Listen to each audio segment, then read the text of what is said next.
Good morning friend, કેમ છો? મજામાં? હું છું અંજલિ પટેલ અને અત્યારે તમારી સમક્ષ વાત કરી રહી છું મારી શોપ ઉપરથી. મારી શોપનું નામ છે માનેશ્વર આયુર્વેદિક સ્ટોર. મિત્રો, હું આજે તમારી સમક્ષ નવી જ વનસ્પતિ લઈને આવી છું જેનું નામ છે ગિલોય. ગિલોયને આપણે ગિલોય, ગળો, અમૃતા અને રસાયણ એમ 5 નામથી ઓળખતા હોઈએ છીએ. અમૃતા એટલે જે અમૃત સમાન છે તે. આયુર્વેદની અંદર રસાયણ ચિકિત્સાનું ખૂબ જ મહત્વ રહેલું છે. તેમાં ગિલોય બેસ્ટ છે.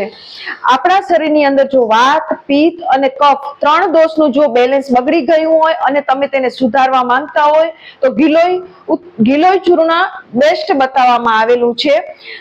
ગિલોયની વાત કરું તો તમને આમ જુઓ તો આસાનીથી તમને મળી જતું હોય છે. તેમ છતાં પણ તમે તેને તમારા આંગણામાં કે ઘરના કુંડામાં પણ તમે તેને વાવી શકો છો.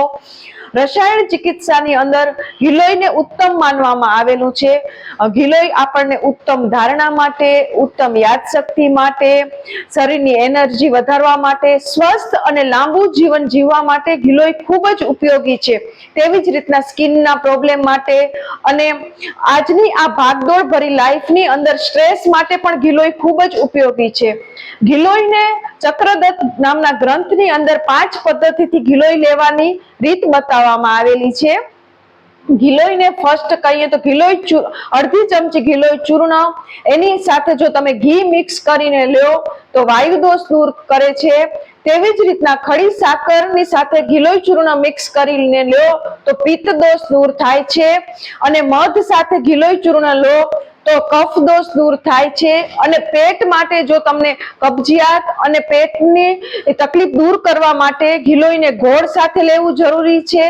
તેમજ સાંધાના દુખાવા અને શરીરની અંદર જો તમને હાથ પગ દુખતા હોય તો તમે ગિલોયને સૂંઠ સાથે પણ લઈ શકો છો. જો મિત્રો તમને ગિલોય ચૂર્ણ અને ગિલોય ઘનવટી, ગિલોય ટેબ્લેટ, ગિલોય કૃષ્ણાનું જ્યુસ મારી શોપ ઉપર અવેલેબલ છે. જો તમને જોઈતું હોય તો તમે મારો કોન્ટેક્ટ કરજો અને મારા ચેનલને લાઈક, શેર અને સબસ્ક્રાઇબ કરજો. થેન્ક યુ સો મચ મિત્રો.